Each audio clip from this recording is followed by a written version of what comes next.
I only know because the song at the end goes Totoro. Anyway, Can we hear that again? but no. Okay. I'm sure you got it on recording. You can do whatever you want with it. Totoro, Totoro, Totoro, Totoro. Ladies and gentlemen, welcome to the BTB Movie Club podcast. My name is Matt Smith. We hope you enjoyed today's movie discussion. Thanks for listening. Welcome to the BTB Movie Club. My name is Tim Larson. We are here to discuss movie number 239. This is still part of the contest. We do not know who picked this movie, but we will take a guess. It is 1988's anime feature My Neighbor Totoro. Not sure if I'm saying that correctly.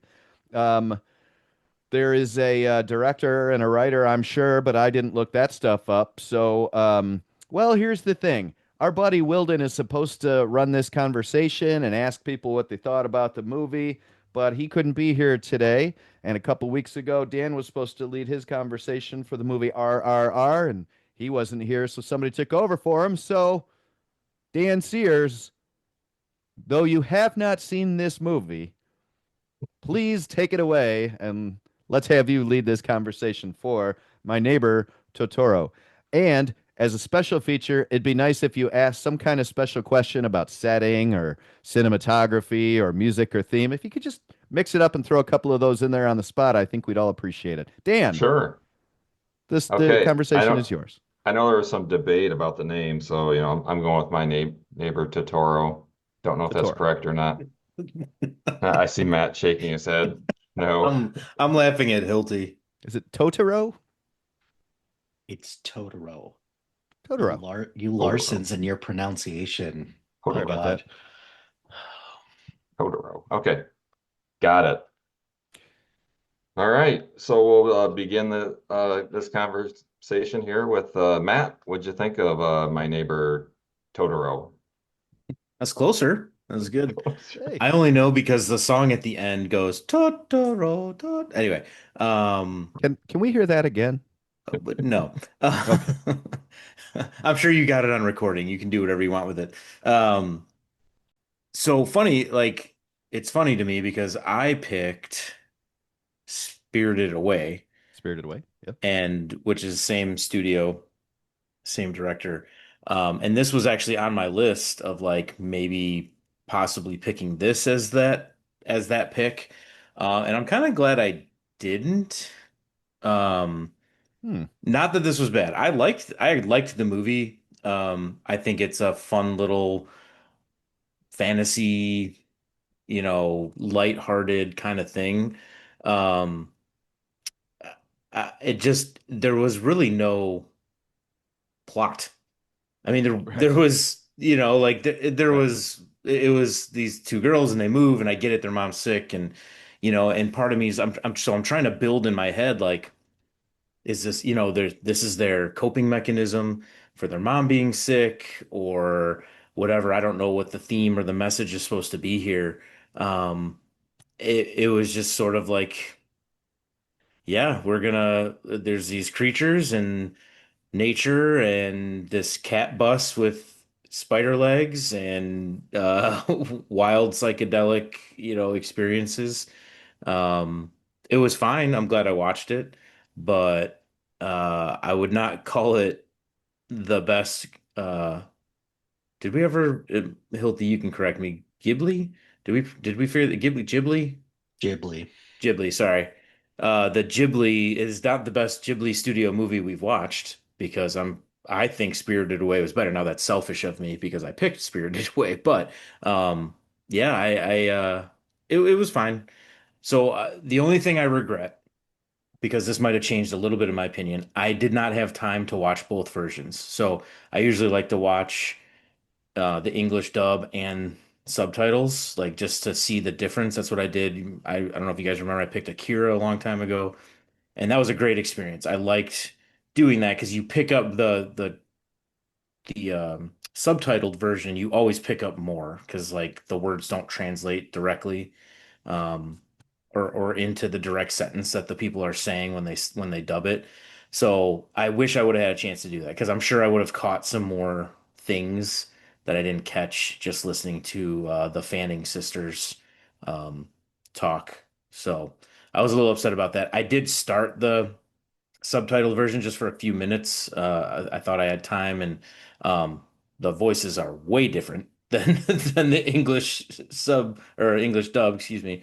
So that was a little bit of a shock to my system, but I didn't have time to finish it. So yeah, there's not a whole lot to say. It's fine. It didn't really have a point in my opinion. It was nice and short. It was fun. I think kids probably would like it.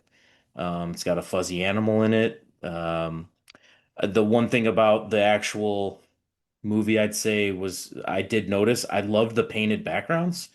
I did not do any research on them, but the I assume, like most animation, the background is pretty stationary set, and then they animate the actual, there's animation for the characters, and the backgrounds are kind of set. And I thought they looked very well done, like very well painted, like almost like a I don't know artists, so I won't try to guess, but very stylistic, almost watercolor type backgrounds. I really did appreciate that. And I'm wondering if I noticed that because there wasn't much to notice about the rest of the movie. I almost feel bad saying it. I did like seeing the little black soot things again, because they got a callback in Spirited Away. Um, and yeah, I don't know how much there is to say about it. It was fun, little hour and a half of randomness and the cat with headlight eyes, and I just can't get over it. And then the song at the end, the little Totoro song. I tried to play it over my mic. I don't know if it came across, but Totoro, Totoro. So yeah, that is whoever picked it, good pick. Uh, but again, selfishly, not the best Ghibli studio movie we've watched in this group. So Okay. So, Matt, what'd you think of the music in the movie, My oh, Neighbor Totoro? it was fine. The end, like I said, the end theme just stuck in my head. My wife happened to catch she watched probably the last half hour with me, and she very much was like, what are we doing here? What is going on? Why are we talking to big fuzzy creatures? What is going on? What is with the cat? Um, and so we were, after the movie ended, I was singing the end credits song around the house. My kids were giving me a look. They were giving me a look, I which I think that's deserved. fair. I think Yeah, that's that's fair. fair. Yeah. Yeah. Other than that, I'm gonna be honest, it must not have stood out too much because I don't really remember much about it other than it being pretty typical, Japanese studio type music. So, All right. Okay, thank you for those kind words about the movie. Let's see who's next here. Hilty. Looks like he's ready to go with his thoughts on the movie. Uh, Seen this before. It's been a while since I've seen this. You could tell that this is early. The for Tim earlier, this is Hayao Miyazaki who wrote and directed this. That's Like what I was he, going to say. Thank you. I'd look that up, but I'm glad you said it first. um, so um, it's feels very early because this movie, um, you can't really compare it to a lot of the other ones because this one kind of relies a little bit on cuteness. It kind of feels like it meanders a little bit because you're like, what is happening right now? And the big takeaway that I had rewatching this again is that once you watch more Studio Ghibli movies, you just get a sense that like Miyazaki and just the studio in general, they very much care about the environment. So, the fact that this Totoro is a creature from the forest and just something that kind of embodies just like what the spirit of the forest is. There's definitely a hint of just environmentalism that is captured in this, even though it's a little bit more on the subtle side. Like the dance, the part where they're dancing around the trees, like, yeah, that's pretty obvious that we're celebrating the environment. Um, but Totoro is also just something that embodies like a coping mechanism for these kids to help them get them through this tough situation with their mom. Um, Kind of looking, just kind of doing a little research on the themes, and thematically what this is. Like the big thing that this movie is talking about, it's in essence, everything has like a spirit essence. So every human, every person, every animal, every rock, like everything's got a spirit essence. So that's something that's explored heavily in this. Um, but I'm not exactly sure what it's trying to say about that. It's like, yep, great, everything's got a spirit essence, and I kind of like upon watching this and kind of thinking about it, my big takeaway is like, okay, so what? And that's kind of where I'm at with this. It This was a pretty successful movie at the box office, which I'm glad for that, and it is very well received. Um, Among like lots of other organizations and publications who review animated movies. So I'm glad for that. Kind of in the same boat as Matt Smith. I'm not my favorite. It's still good, but not my favorite Studio Ghibli movie. And I feel like for a lot of people, your favorite Studio Ghibli movie, kind of like, has anyone read a whole lot of Chuck Palahniuk books? So for a lot of people, your favorite Chuck Palahniuk book is probably the first one because you read it and you're like, that was interesting. And then you read the others like, okay, I get it now. So we're we're just very diverse, very eclectic, but similar styles, similar themes and things like that. So yeah, uh good pick. Who haven't I picked yet? I suppose I haven't picked me yet, so good pick me, maybe, possibly. I don't know. Um, so yeah, good job, me. I did read it was double feature with is it Grave of the Fireflies when they Oh, released it. And I've heard that is like a ooh, depressing that's rough. that's That's like a a rough one. children yeah, that's like children in war depressing. So I Yeah, can that. imagine that this would get a lot of praise in Mhm. that case because it's like, wow, what did we just watch? And then you watch this fun little Totoro, etc. Uh, Yeah. Graves of the Firefly Okay. is nightmare fuel for children. So yeah, that one's a little rough. And when you can, if that was the double feature, boy, that's no, that that's Yeah. that's that's not the double feature, but yeah, good pick. Dan, you got any questions for me? What was the total take for it? I mean, it usually tells how much money the movie's made. Do you I know how much got you. this one made? I got you on that. So, box office for My Neighbor Totoro, $30 million worldwide, 30 million, like, and Oh, some change. But it only nice. cost $3.7 million to make.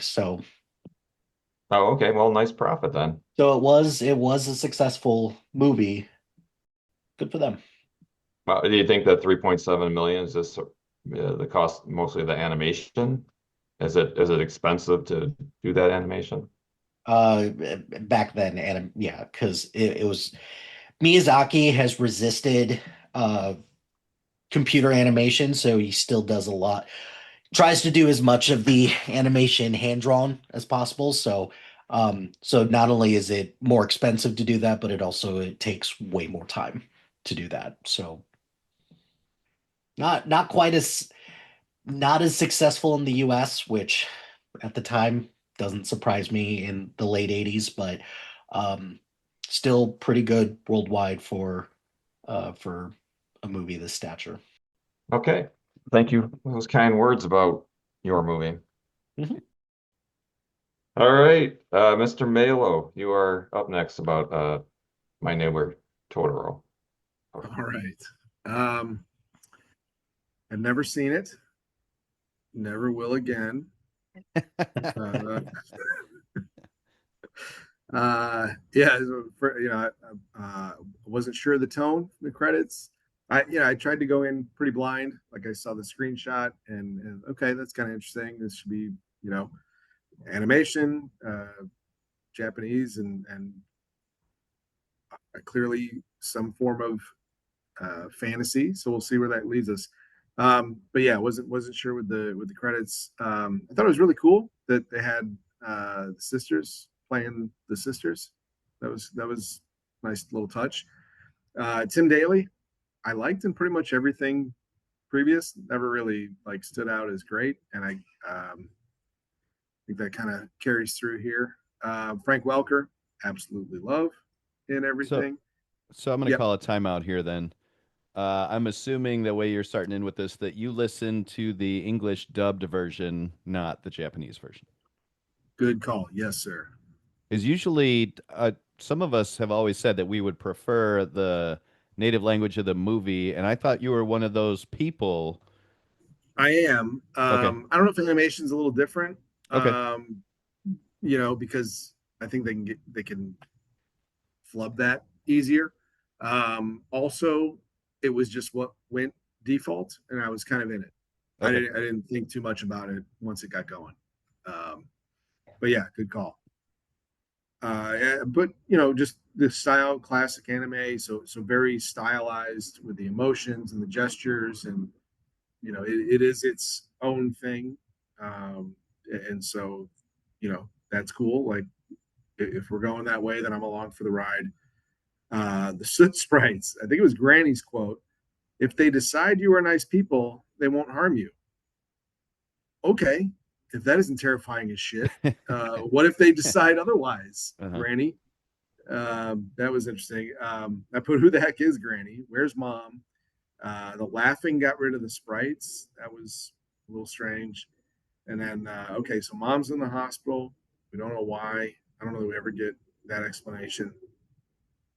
I looked up the eye pulling insult, like Oh the yeah, kid, and I don't know if I'm pronouncing it correctly, Ankabe, uh, but basically the equivalent of like sticking out your tongue, which is also goes along with that a lot of times. It was just interesting. It's definitely a different cultural thing that I wanted to look up. So you also shared the photo of bath time. you did not care for Uh, that being on your TV, clearly. sorry. Uh, yeah. So between that and the bike ride to the hospital, I wrote "Worst Dad Ever." And then not long after that, one of the next scenes is Dad at home with May while shoot, it starts with an S, but I sounds can't. I cannot the help. oldest daughter was at school, Yeah. and he promptly lost the youngest child. I said, seriously, worst dad. Yeah. Uh, yeah, it's a dumb joke. Oh, thanks, teacher, for telling the whole class that my mom's in the hospital. That's great.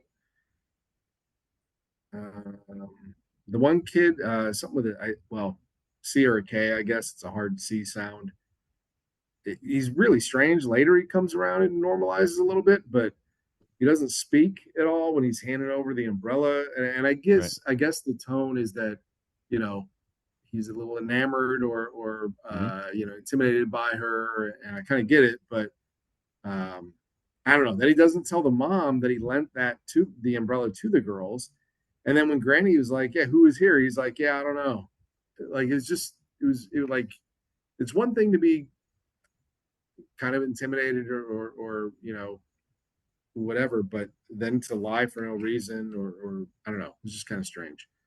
Um, didn't realize how long mom had been in the hospital. I guess it was basically the whole school year. I don't know if I'm right on that, but that was the vibe I got. Um, the whole the main conflict, I guess, if you're gonna give this a plot, at one point is where May is missing. There's she's running all over town and all that. And the one guy, did you find her yet? And she runs by, and I'm like, does it look like an asshole? But, Yeah. um, let me see. Okay, yeah, really the last thing I had was I'm all for watching things I wouldn't normally, uh, and still hold to it, but this was not for me.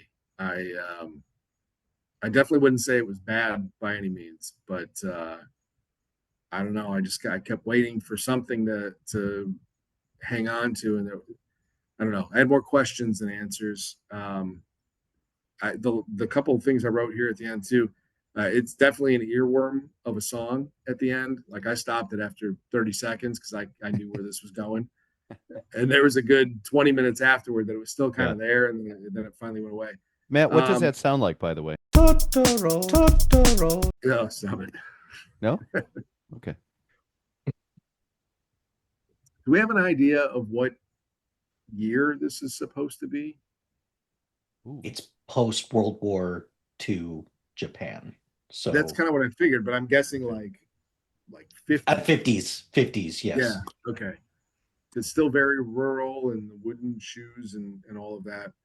Um, I was a little worried. You guys were talking about that other film that was a double feature when May was missing and there were calls from the doctor about mom. I thought, oh, this could get real dark real quick, and I didn't know if that was the route they were going to go. It was just kind of ready for it, but yeah, I don't know. Interesting for sure, but yeah, again, I guess the best I got is just not for me. All right. So, Melo, do you know what the meaning of the name Totoro is? Forest troll. I don't know. That's my best Ah, guess. Forest Troll. Yep, you're right. It's Oh shit! yep. It was derived from Mi's mispronunciation of Torito, which is the Japanese translation of troll.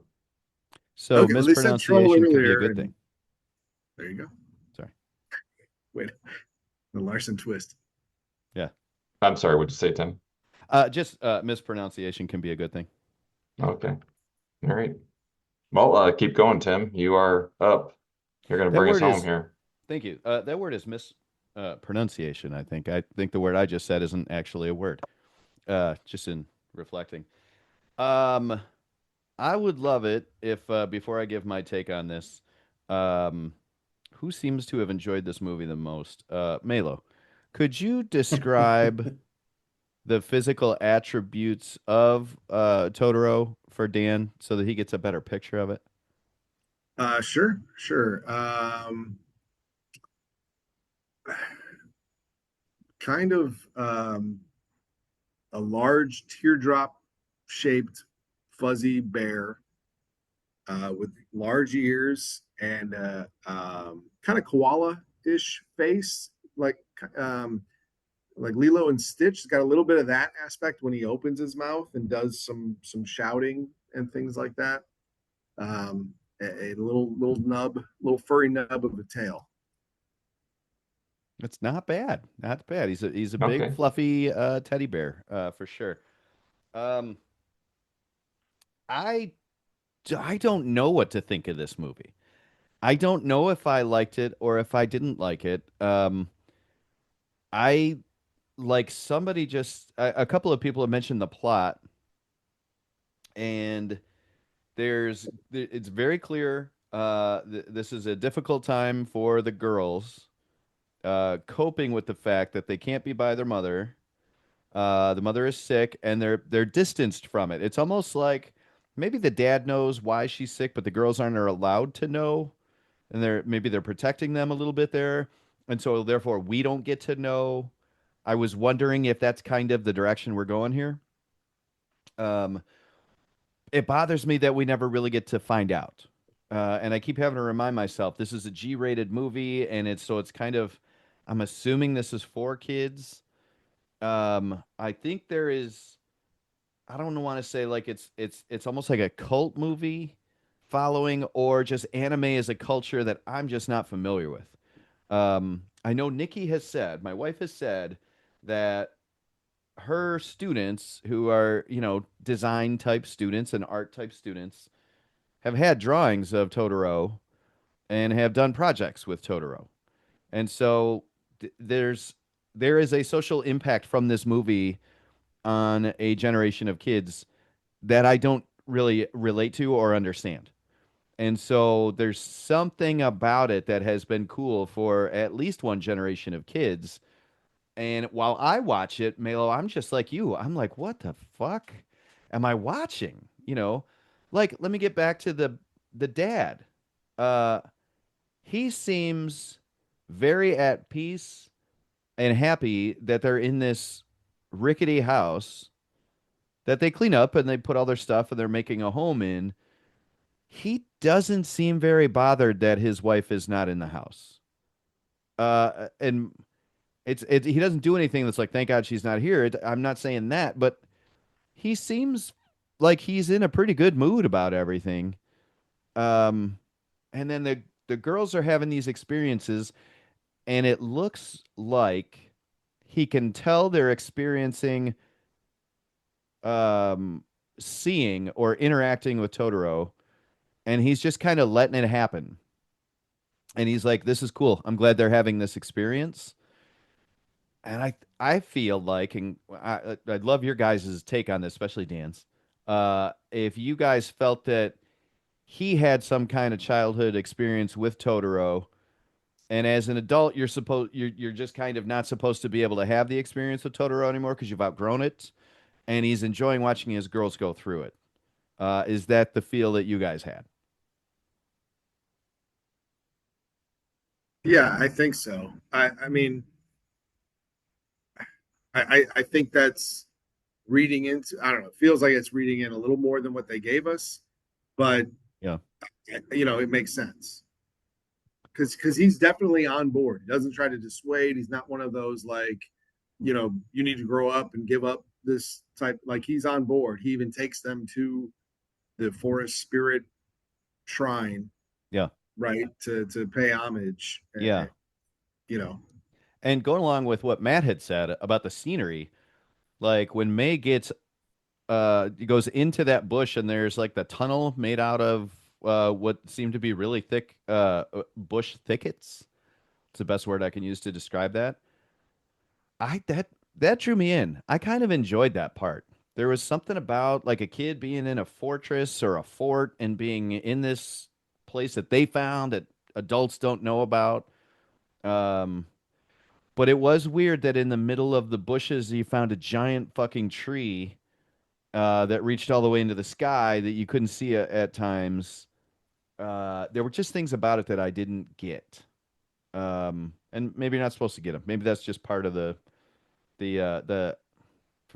for lack of a better word, the anime culture. I don't know what genre you would put a bunch of these movies in. I know it's Team Ghibli here, but there was something about it that I thought was charming and I liked.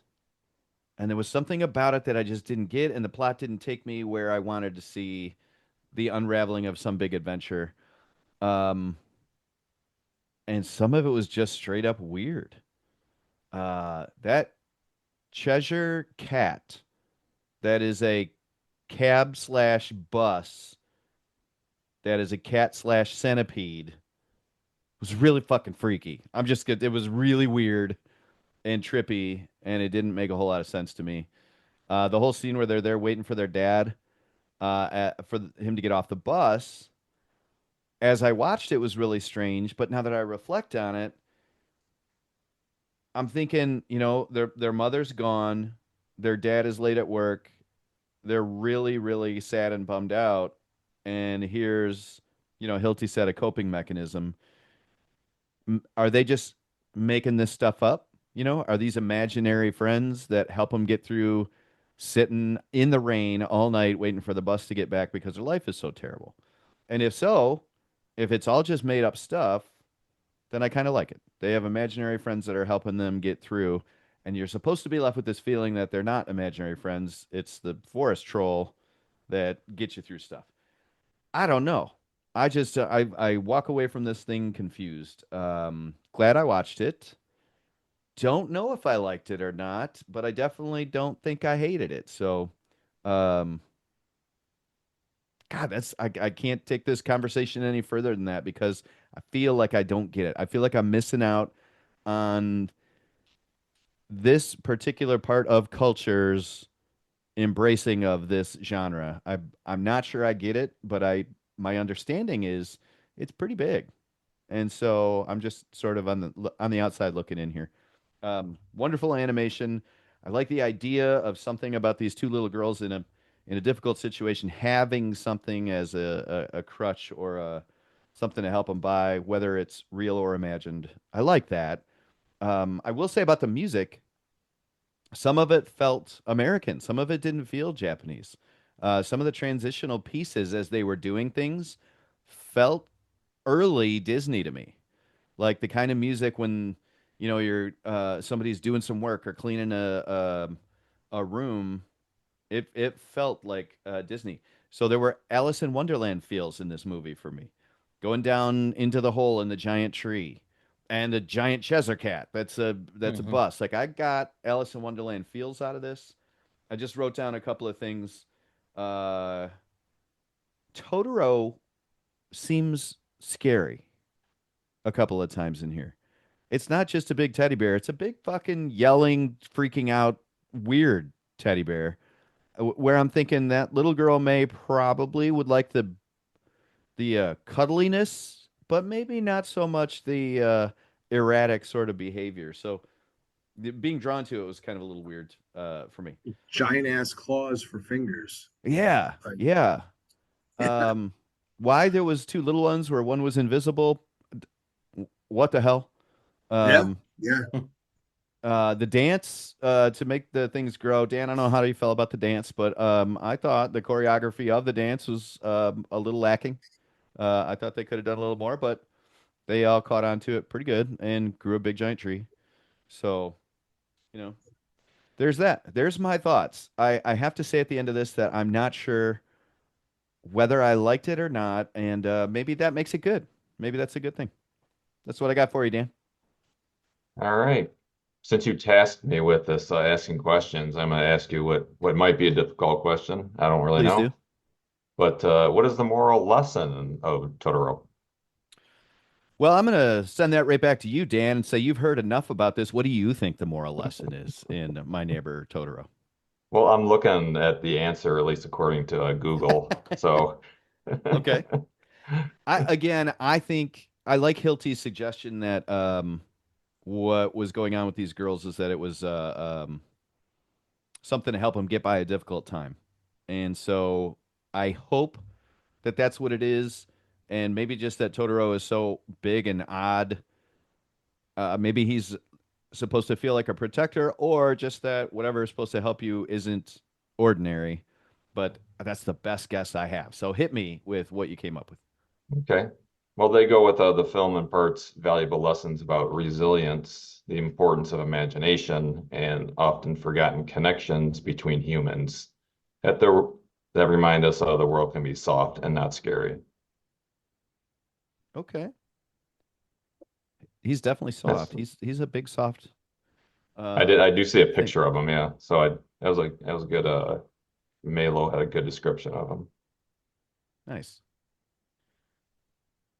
Does that end our thoughts on My Neighbor Totoro? Does anybody have anything else? I had a couple so it was simple, but I really like what you said. Charming, I think is a good description of the tone. Even though like I don't know what's going on or why for a lot of it. I still came away from it with that. Um, and then as a dad of two daughters, I definitely liked the interaction with the daughters. I meant to say something about that. Mm. There was a lot of fun. It seems like the age gap is definitely bigger than my girls of 2 years, but the dynamic resonated with with our family. So I thought that was pretty good. And again, I did mention I like the fact that it was actual sisters that played them. Then the other thing, I guess mixing the magic and not, it was a weird scene where they're frustrated that the acorns aren't growing, Yeah. and then what was Dad's answer? He's just like, I don't know, as Totoro, or like he said, right, like no help. But and then they see the dance, and then there's this, this whole scene and gigantic, uh, I guess, all these trees grow into one, and they're flying and whatever. And I'm like, so in the moment, I'm thinking, okay, so is that shit going to be there in the morning? What's going on? And then it wasn't, but they did grow, which I thought was really cool, but also left me probably with more questions than answers as well. Um, so anyway, just a couple of things I was thinking about while you guys were talking. One thing I noticed is just watching the sister. Oh man, would I like to try and pronounce this name right? Satsuki. I'm gonna go with Satsuki. Sounds Um, right. she's running to a hospital that's like 5 towns away. May is running all. There's a lot of running, is where I'm going with this. And as we have seen several movies set in Japan, especially like the older ones, watching Seven Samurai and Yojimbo, there's a lot of people just running all over the place. And I get, we've seen movies where there aren't really cars, but I mean, they drove up in a car, and there's buses, and it's just some people are biking and running from town to town. How that And kid was pedaling that bike because it was too big for him. yeah, yeah, side That was saddling the interesting. bike. He was side Yeah. saddling. That was, I don't know, that was just interesting, and we've seen that a few times now, so it kind of makes me wonder the history of Japanese culture, if that is a way that was a lot of people traveled. Americans are way too lazy and creative, so they decided to create transportation so they didn't have to do that, I guess. Ride a horse and invent a vehicle instead of running. I don't know. Okay, so let's put a wrap on this movie, My Neighbor Totoro. I do have guesses from Aaron and Wilden, and I will leave this up to you guys. Would you like to hear Aaron and Wilden's guesses first, or would you like to do your guesses and then hear theirs after? Yeah, well, Dan, you were running this conversation. What are your thoughts on that? I would like to do our guesses first and then hear Okay. theirs after. I Okay. mean, What's everybody think? can we all safely assume that Aaron picked Tim, right? What is this halfway? Because I think he's Oh, going to that's switch right. here. That's right. He was going to pivot. That's true. All right, never mind. Never mind. Okay. Well, then, Matt Smith, we will go to you first. Who is your guess for My Neighbor Totoro? The only person who could pronounce the name, Mike Hilty. Okay. Your guess is Mike Hilty. I like that guess. Melo, your guess on who picked the movie My Neighbor Totoro? It's Tarantino. That's how My Neighbor Tarantino. I want to see That that movie.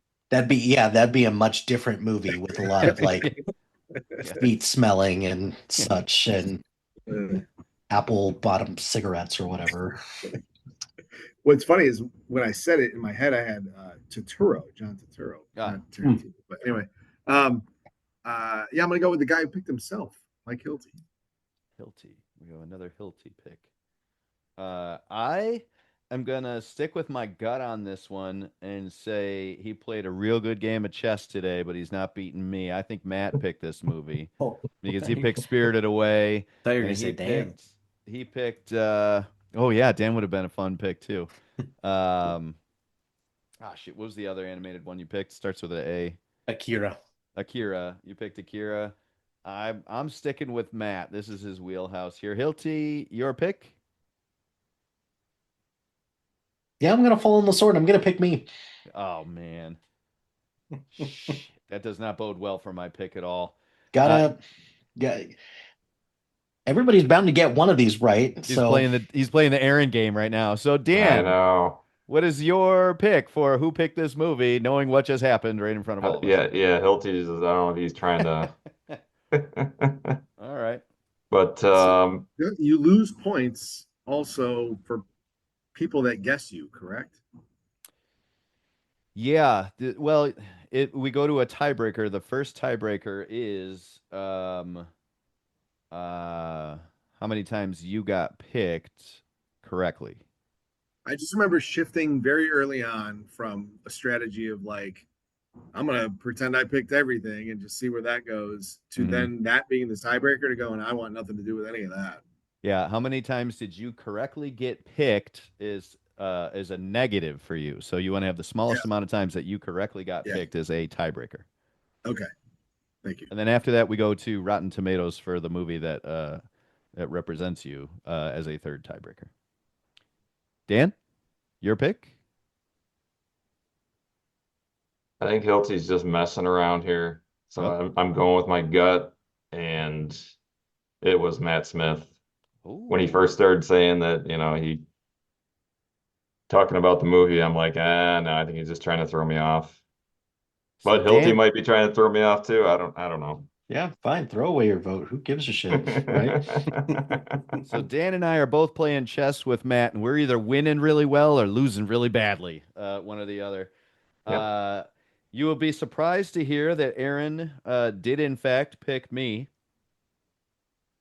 I asked him if he had a guess for who picked My Neighbor Totoro, and he said you, as in Tim, and then also said, to be fair, I didn't get a chance to watch it, but I will before next week. So he hasn't seen the movie, but he's pretty sure that I picked it. And Mike Wilden said I will pick Matt Smith again, I guess. So his pick is also Matt. So Matt, you got some votes here. Mhm. We'll see what happens. Okay, so let me look at who is supposed to lead the conversation next week and find out who is missing next week. Give me just a second here. After Matt, Mike, Aaron Lashbrook will be leading the conversation next week. The movie that we will be watching, I got this from Nikki, is 1996 with Matt Dillon and Uma Thurman. Beautiful Girls is the pick for next week. Beautiful Girls. So we will watch that and have another conversation, as we have picked many people at this point, about how this chess game is playing out. That'll do it for today. Everybody have yourselves a good week.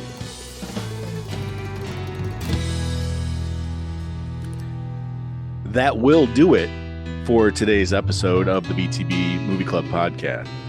Thank you, as always, for listening. We know we enjoyed ourselves. We hope you did too. Have yourselves a great week. We are partnered with the SBDM Crew Podcasting Network.